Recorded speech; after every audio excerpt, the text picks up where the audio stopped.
Hi hi உங்கள் எல்லாருக்கும் வணக்கம். இந்த சேனலில் நான் ஏற்கனவே ஒரு ஷார்ட்ஸ் வீடியோ அப்லோட் பண்ணியிருக்கேன். அது என்னென்னு பார்த்தீங்கன்னா, ஐஆர்சிடிசி ஆப்பில் கரண்ட் புக்கிங் எப்படி புக் பண்ணுறது அப்படின்னு ஒரு ஷார்ட்ஸ் வீடியோவாக அப்லோட் பண்ணேன். அதை பார்த்துருப்பீங்கன்னு நினைக்கிறேன். இப்போது நான் என்ன பண்ண போகிறேன்னு பார்த்தீங்கன்னா, இப்போ நம்ம நிறைய பேர் ஊருக்கு போகிறதுனால ஐஆர்சிடிசி ஆப்பில் டிக்கெட் புக் பண்ணுறோம். இது நம்ம ஒரு 2 மாதத்துக்கு முன்னாடியே இல்லை 1 மாதத்துக்கு முன்னாடியோ பிளான் பண்ணுறோம் அப்படின்னா பிளான் பண்ணி நம்ம டிக்கெட் புக் பண்ணிக்கலாம். அதை நம்ம ஐஆர்சிடிசி ஆப்பில் பார்த்தோன்னா அதுக்கு சீட் இருக்குது அப்படின்னா, இப்போ சம்மர் டைம்லாம் பார்த்திங்கன்னா, சம்மருக்கு ஹாலிடேஸு இந்த மாதிரி ஊருக்கு ஏதாவது festivals, school colleges long leave இந்த மாதிரி டயத்துலலாம் நீங்கள் ஊருக்கு போகிறீங்க அப்படின்னா முன்னாடியே புக் பண்ணணும். ஏன்னா டிக்கெட் எல்லோரும் புக் பண்ணுவாங்க, ட்ரெயினில் எந்த ட்ரெயின்லையுமே அவைலபிள் இருக்காது. ஸோ நீங்கள் முன்னாடியே இன்னும் அட்வான்ஸாக பிளான் பண்ணி புக் பண்ணுறது உங்களுக்கு தெரிஞ்சிருச்சு அப்படின்னா நீங்கள் முன்னாடியே பிளான் பண்ணி புக் பண்ணிக்கலாம். தெரியாத பட்சத்துக்கு தான் நீங்கள் இந்த தட்கல் டிக்கெட் புக் பண்ணுறதை பற்றி இல்லை கரண்ட் புக்கிங் இதெல்லாம் பண்ணிக்கலாம். அதெல்லாம் ஐஆர்சிடிசி ஆப்லேயே இருக்குது. அது எப்படி புக் பண்ணுறது அப்படிங்கிறத நான் உங்களுக்கு ஒரு வீடியோவாக எடுத்திருக்கேன். இப்போ உங்களுக்கு கரண்ட் புக்கிங் பண்ணுறது எப்படிங்கிறத இதில் எடுக்க முடியாது. ஏன்னா இப்போ தட்கல் புக் பண்ணுறதுல என்னென்ன ப்ராப்ளம் இருக்குது, தட்கல் புக்கிங் அவ்வளோ ஈஸியாக பண்ண முடியாது. நீங்கள் தட்கல் புக்கிங் பண்ணுறப்போ உள்ளே போயிட்டு லோட் ஆகிட்டே இருக்கும். ஐஆர்சிடிசி ஆப்புக்குள்ளே போயிடும், பேமெண்ட் மட்டும் போயிடும், ஆனால் சுற்றிக்கிட்டே இருக்கும், லோட் ஆகிட்டே இருக்கும், உங்களுக்கு புக்காகவே ஆகாது. அதனால் நம்ம தான் தேவையில்லாமல் நிறைய பேர்லாம் டென்ஷன் ஆவாங்க. நானே டென்ஷன் ஆகிருக்கேன். இப்போ என்னென்னு பார்த்தீங்கன்னா, அந்த ஐஆர்சிடிசி ஆப்பில் கரெக்டாக 11 மணிக்கு, இப்போ நீங்கள் பார்க்குறீங்க மணி 10:59, 11 மணிக்கு ஆப் ஓப்பன் ஆகும். நார்மல் ஸ்லீப்பர் சிட்டிங் இந்த மாதிரி கோச்சஸ்க்கெல்லாம் 11 மணிக்கு ஓப்பன் ஆகும். ஏசி அந்த கோச்சுக்கெல்லாம் 10 மணிக்கு ஓப்பன் ஆகிருக்கும்.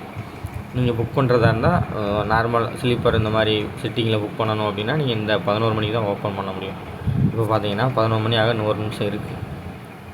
ஸோ நீங்கள் இப்போ தட்கல் டிக்கெட் புக் பண்ணலாம். கரண்ட் புக்கிங் என்ன அப்படின்னா நான் அந்த வீடியோவில் ஒரு ரெக்கார்ட் வாய்ஸ் வச்சு சொல்லியிருந்தேன். அது உங்களுக்கு சரியாக புரிஞ்சிருக்காது. அது என்னென்னு பார்த்தீங்கன்னா, ட்ரெயின் ஒரு ஜங்ஷனில் எந்த ஜங்ஷனில் இருந்து கிளம்புதோ அந்த ஜங்ஷனில் எத்தனை மணிக்கு கிளம்புதோ அந்த டைம்லேருந்து 4 மணி நேரம் முன்னாடி நீங்கள் புக் பண்ணிங்கன்னா, அதாவது ஐஆர்சிடிசி ஆப் ஓப்பன் பண்ணி செக் பண்ணிங்கன்னா உங்களுக்கு அதில் அவைலபிள் காட்டும். ஸோ ஓகே, அதை பற்றி நான் பின்னாடி இன்னும் டீட்டெயிலாக சொல்கிறேன். இப்போ மணி 11 ஆயிடுச்சு. மொபைலில் நெட் ஆன் பண்ணிக்கோங்க. ஆன் பண்ணிவிட்டு ஐஆர்சிடிசி ஆப் ஓப்பன் பண்ணிக்கோங்க.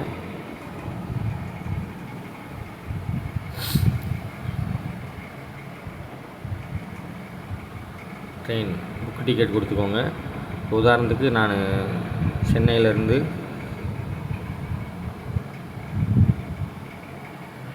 மதுரை போகிறேன்னு வைங்களேன்.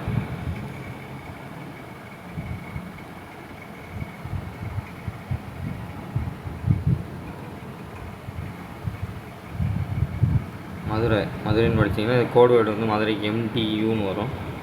ஒவ்வொரு இதுலேயும் நீங்கள் இந்த மாதிரி ஷார்ட்டாக மதுரை நீங்கள் ஒரு சில ஊருக்கெல்லாம் வராது. நீங்கள் ஒரு சிலருக்கு தெரியல அப்படின்னா வேரிஸ் மை ட்ரெயினில் போய் அதை சர்ச் பண்ணிங்கன்னா இந்த கோடு வேர்டு மட்டும் உங்களுக்கு காமிக்கும். MTU காட்டுது பார்த்தீங்களா, இதை சர்ச் பண்ணிங்கன்னா மதுரை. இப்போ நாளைக்கு நான் போக போகிறேன். இன்றைக்கி தேதி 1, நாளைக்கு 2ஆம் தேதி. இங்கே ஜென்ரல் இருக்குது. இதை நீங்கள் தட்கல் மாற்றிட்டு சர்ச் ட்ரெயின் கொடுத்தீங்கன்னா உங்களோட பின் நம்பர் இல்லை ஸ்கேனர் பாஸ்வேர்டு கேட்கும். ஓப்பன் பண்ணிக்கோங்க.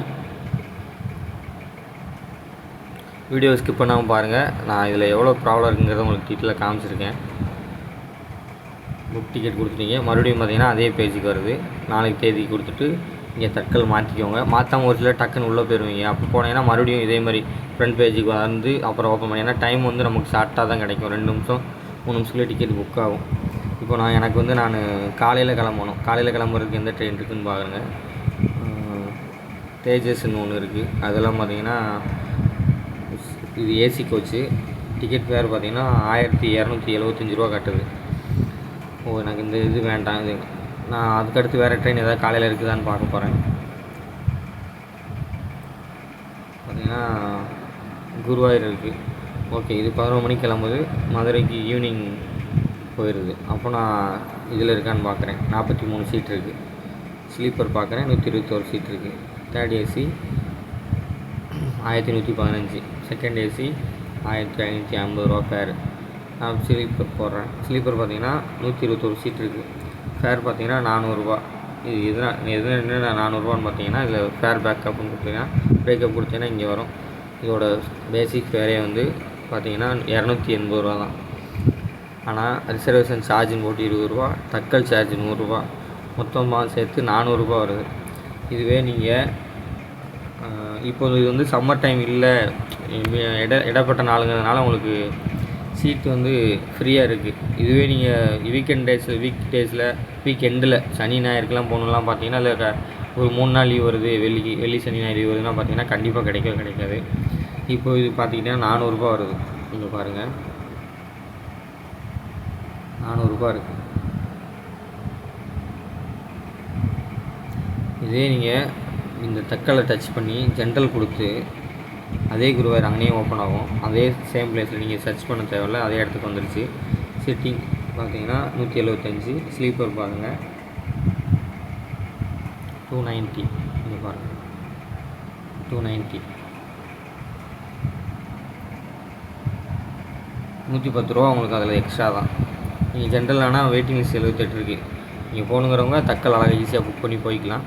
போக முடியாதவங்க இப்போ சீட் இருக்கிறனால நீங்கள் ஈஸியாக புக் பண்ணிக்கலாம். சீட் இல்லை அப்படின்னா என்ன பண்ணணும் அப்படின்னா, இந்த இடத்துல நீங்கள் டேட்டு மாற்றணும். இப்போ நாளைக்கு தானே போக போகிறீங்க, நாளைக்கு தேதியை கொடுத்துட்டு இந்த ஜென்ரல் இருக்குல்ல, இது நீங்கள் எதுவுமே பண்ணக்கூடாது. இதை நீங்கள் வந்து இந்த ஜென்ரல்ங்கிறத எதுவுமே பண்ணக்கூடாது. இந்த ஜென்ரல் இங்கே இருக்குது பார்த்தீங்களா, இது எதுவுமே பண்ணக்கூடாது. 2ஆம் தேதி அப்படியே இருக்கட்டும். சர்ச் கொடுங்க நாளைக்கு தேதிக்கு. மறுபடியும் ஸ்க்ரோல் பண்ணி பாருங்கள், அந்த குருவாயூர் எக்ஸ்பிரஸ் இங்கே இருக்குது பாருங்கள்.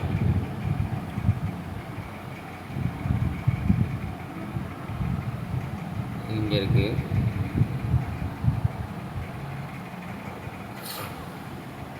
இதில் சிட்டிங் பாருங்கள், வெயிட்டிங் லிஸ்ட் 48 இருக்குது. ஸ்லீப்பர் பாருங்கள், வெயிட்டிங் லிஸ்ட் 78 இருக்குது. ஆனால் இந்த 78ங்கிறது நாளைக்கு ட்ரெயின் கிளம்பும்போது கண்டிப்பாக இந்த வெயிட்டிங் லிஸ்ட்டு காட்டாது. வெயிட்டிங் லிஸ்ட் காட்டாதுன்னா ஒரு 4 ஹவர்ஸ்க்கு முன்னாடி நீங்கள் செக் பண்ணிங்கன்னா இந்த இடத்துல வெயிட்டிங் லிஸ்ட்டுன்னு காட்டாது. அதுக்கு பதிலாக இந்த இடத்துல வெயிட்டிங் லிஸ்ட்டுன்னு காட்டாது. அதுக்கு பதிலாக கரண்ட்லி அவைலபிள் அப்படின்னு சொல்லி வரும். அது நீங்கள் எப்போ பார்க்கணும் அப்படின்னா, இந்த ட்ரெயின் பார்த்தீங்கன்னா 10:47 கிளம்புது. 10:47 கிளம்புது.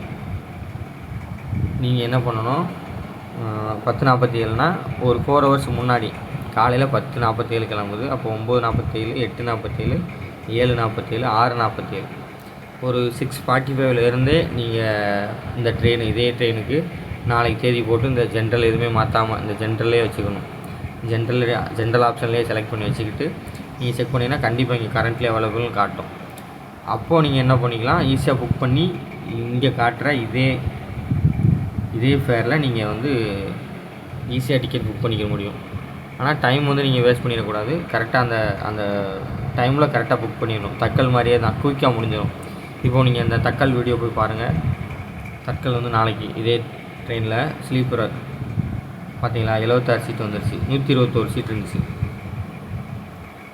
121 சீட் இருந்துச்சு. இப்போ வெறும் 76 சீட்டு தான் இருக்குது. டக்குன்னு புக் ஆகும் பாருங்க. மணியும் டைமும் பார்த்தீங்கன்னா 11:05, 11:06 ஆகிடுச்சு. 6 நிமிஷத்துக்குள்ளேயே 121 சீட்லேருந்து டக்குன்னு 71 சீட்டு வந்துருச்சு. ஸோ நீங்கள் இப்படி தான் நீங்கள் கரண்ட் புக்கிங் பண்ணணுங்கிறது நான் சொன்ன மாதிரி இந்த இடத்துல நீங்கள் ஜென்ரல் வச்சுக்கிட்டு டேட்டு மட்டும் நாளைக்கு டேட்டே வச்சு சர்ச் கொடுத்துட்டு குருவாயூர் எக்ஸ்பிரஸ் இங்கே போய் சர்ச் பண்ணிங்கன்னா இங்கே வெயிட்டிங் லிஸ்ட் காட்டாது, கரண்ட்லி அவைலபிள் தான் காட்டும்.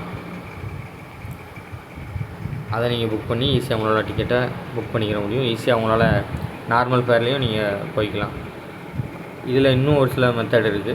அது என்னென்னு பார்த்தீங்கன்னா, சப்போஸ் நீங்கள் நாளைக்கு போகிறீங்க, உங்களால் வந்து கரண்ட்லி அவைலபிள் இப்போது சென்னை டு மதுரை கிடைக்கல அப்படின்னா நீங்கள் என்ன பண்ணலாம், இதே சென்னை எக்மோர் டு மதுரை போட்ட இடத்துல நான் என்ன பண்ணணும், இந்த சென்னை எக்மோருங்கிறத டச் பண்ணி அதுக்கு அடுத்த ஸ்டேஷன் ஒரு ஜங்ஷனாக இருக்கான்னு பாருங்கள். இப்போது தாம்பரம் போடுங்க, தாம்பரம் டு மதுரை அப்படியே சர்ச் கொடுத்து பாருங்கள். அதே ட்ரெயினில் சீட்டு உங்களுக்கு கண்டிப்பாக கரண்ட்லி அவைலபிள் இந்த குருவாயூர் எக்ஸ்பிரஸில். அங்கே ஒருவேளை எக்மோர்லேருந்தே இல்லை அப்படின்னா நீங்கள் தாம்பரத்துலேருந்து போட்டுக்கலாம். தாம்பரத்துலேருந்தும் இல்லை அப்படின்னா அடுத்த ஸ்டேஷன், இப்படியே ஒவ்வொரு ஸ்டேஷனாக. இப்போ விழுப்புரம் போட்டுக்கோங்க.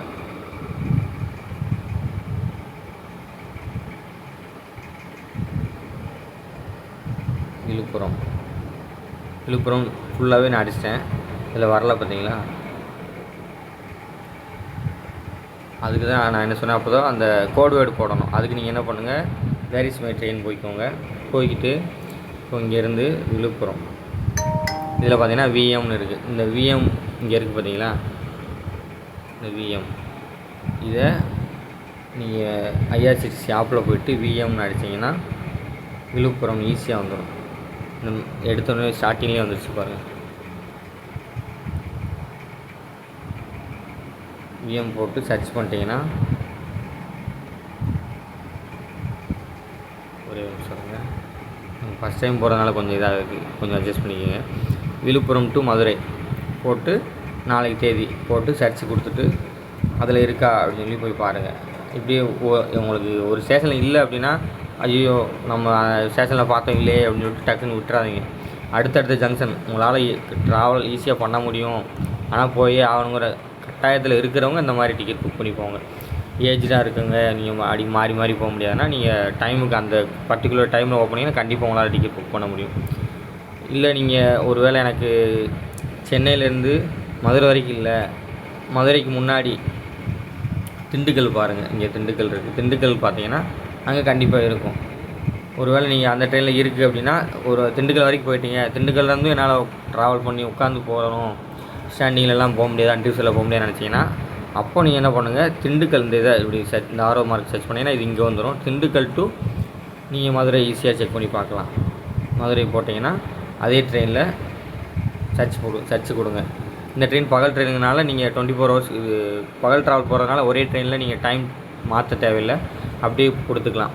இதுவே நீங்கள் இங்கேருந்து இந்த ட்ரெயின் வந்து நைட்டு ஒரு 12 மணி கிராஸ் ஆகுது, திருச்சியை தாண்டும் போதே, சென்னையிலேருந்து கிளம்பி திருச்சியை தாண்டும் போதே 12 மணி கிராஸ் ஆகுது, நைட் ட்ரெயினாக இருந்தால் நீங்கள் இந்த இடத்துல மறுநாள் தேதியை போட்டுக்கணும். 3ஆம் தேதி திருச்சியிலேருந்து பார்க்க போகிறீங்கன்னா 3ஆம் தேதி போட்டு நீங்கள் பார்த்தீங்கன்னா அங்கேருந்து கண்டிப்பாக உங்களுக்கு இருக்கும். நீங்கள் இதே தேதியிலேயே நீங்கள் பார்த்துக்கிட்டே இருந்தீங்கன்னா உங்களுக்கு இருக்காது. அதுக்கு மறுநாள் திருச்சியை கிராஸ் பண்ணிடுது, விடிஞ்சிருது, மறுநாள் வரதுனால திருச்சி டு மதுரை 3ஆம் தேதின்னு போட்டிங்கன்னா சேம் ட்ரெயினில் உங்களுக்கு டிக்கெட் கிடைக்கும். ஸோ அந்த மாதிரி நிறையா ட்ரை பண்ணி நான் ட்ராவல் பண்ணியிருக்கேன். எனக்கு தெரிஞ்சவங்களுக்கும் புக் பண்ணி கொடுத்துருக்கேன், அவங்களும் ட்ராவல் பண்ணியிருக்காங்க. உங்களுக்கு இது பிடிச்சிருக்குன்னு நினைக்கிறேன். உங்களுக்கு பிடிச்சிருந்தா நீங்கள் மற்றவங்களுக்கும் ஷேர் பண்ணுங்கள், ஒரு லைக் பண்ணுங்கள். இதில் ஏதாவது உங்களுக்கு டவுட் இருக்குன்னா கமெண்ட்டில் கேளுங்க, கண்டிப்பாக நான் உங்களுக்கு ரிப்ளை பண்ணுறேன். என்னோடய சேனலுக்கு கொஞ்சம் சப்போர்ட் பண்ணுங்கள், சப்ஸ்கிரைப் பண்ணிக்கோங்க. இது மாதிரி என்னோடய ஐடியாவுக்கு நான் என்னென்னலாம் பண்ணிக்கிட்டு இருக்கேன், என்னோடய ஜேர்னி எப்படி போயிட்டுருக்கு அப்படிங்கிறத நான் யூடியூப்பில் ஷேர் பண்ணணும்னு நினச்சி இந்த யூடியூப் சேனல் ஆரம்பித்தேன். நீங்கள் கேட்குற இதை நான் வீடியோ சம்மந்தப்பட்ட ஏதாவது கமெண்ட்ஸில் டவுட் இருந்தால் கமெண்ட்ஸில் கேளுங்க, கண்டிப்பாக சொல்கிறேன். Thank you so much. தேங்க்யூ.